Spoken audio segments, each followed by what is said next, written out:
Hey guys, Mark here at SweatyPixels.com, and I'm here with Matt at the Marvel Heroes booth at PAX East 2013.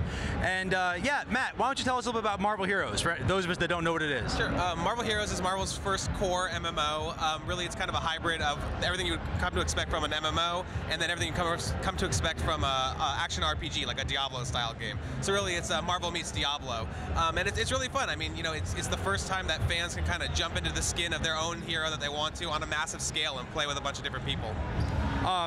Just here at the PAX demo, we were all kind of hopping into each other's. We were all kind of in the same game. Can you explain a little bit about how the multiplayer works and how that whole world works, and you know, meeting up with friends, meeting up with strangers, and how you get into their game and how they get into your game, and vice versa? Sure. Yeah. I mean, like, one thing that makes our game really unique for the action RPG genre is our public combat zones, or PCZs as we call them. And basically, that's a place where you can find, you know, multiple dozens, if not hundreds, of other players all running around together, kind of fighting the same foes and things like that. And you know, you don't have to be in a party together to run into each other. You can just stumble upon each other and start fighting with them, you know, on the same team. And so that's kind of one of the main MMO features that we have. But then we also have, you know, unique instances where only you and your party members can go into and fight different enemies together that way. So, and each instance will scale in terms of difficulty depending on how big your party size is. Awesome, Matt. Now, in those PCZs, well, this is just a general question. Is there going to be player versus player, or is it right now PvE? I'm not allowed to answer that in great detail, okay. But you know, one thing that's really fun in the PCZs is we have these public events that happen, and so that could be something like a bunch of Sentinels come down, or Venom gets on the loose, and then all of the heroes have to team up together, and all the players have to work together to beat these big threats. Then everybody who participates gets rewarded, so it's not like, you know, we're all working together, and then the loot comes out, and everybody just scrambles to steal it from each other.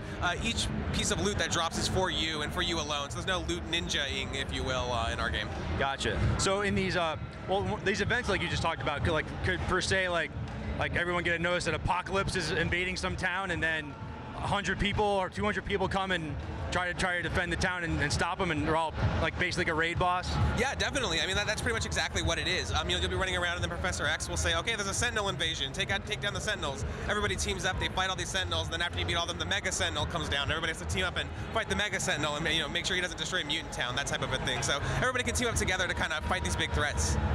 Now, like those kind of events, are those going to be scaled? Like say like the main raid boss.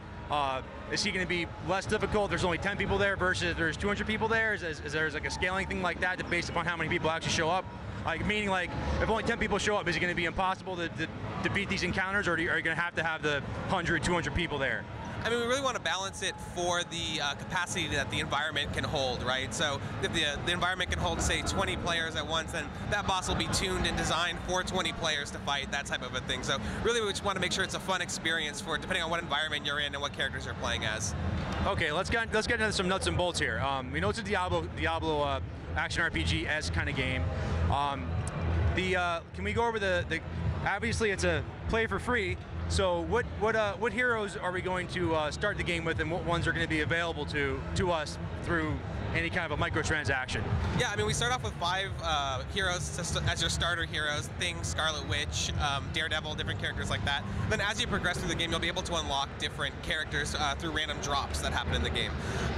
But I mean, like, when we say it's a free-to-play game, it's not like you're going to play halfway through and then you have to give us, you know, $50 to beat Dr. Doom or whatever. You can play through the entire story from start to finish without paying anything. And the things that we will be selling will just kind of enhance your experience and kind of make it that much more fun. But one of the main philosophies that we have is we don't want to sell power. That's the main thing. So, you know, if there's an item that you can equip on your character that makes it so you instantly crit every character, we're not going to sell that because it's just not fun. It's not fair. Free to play, not play to win. Exactly. Or pay, yeah, pay to win. Yeah, but you'll want to play to win too. So there you go. Yeah.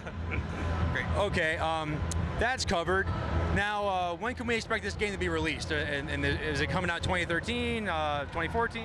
Yeah, so far we've announced spring of this year, and then actually today at our panel, which is in about an hour now, we're going to announce a much more firm release date. So keep a lookout for that. Okay, cool. And it says play for free. So is this like come launch day? Is this going to be just download it and just start playing? Yep, pretty much you go to marvelheroes.com, you make an account, you download the client, it installs on your computer, and then you can kind of just jump in and start playing. So there's really no barrier to entry there. It's just kind of go to the website, download it, and then you're playing Marvel Heroes. It's a lot of fun. Awesome. Well, thank you, Matt, for taking the time to talk to us. And got everyone at home. I'm looking forward to Marvel Heroes. I'm gonna hopefully get in the beta soon here, and yeah, once it does launch, I'm definitely gonna play it. So talk to you guys later. And thank you, Matt, for taking the time to talk to us. All right, see you guys.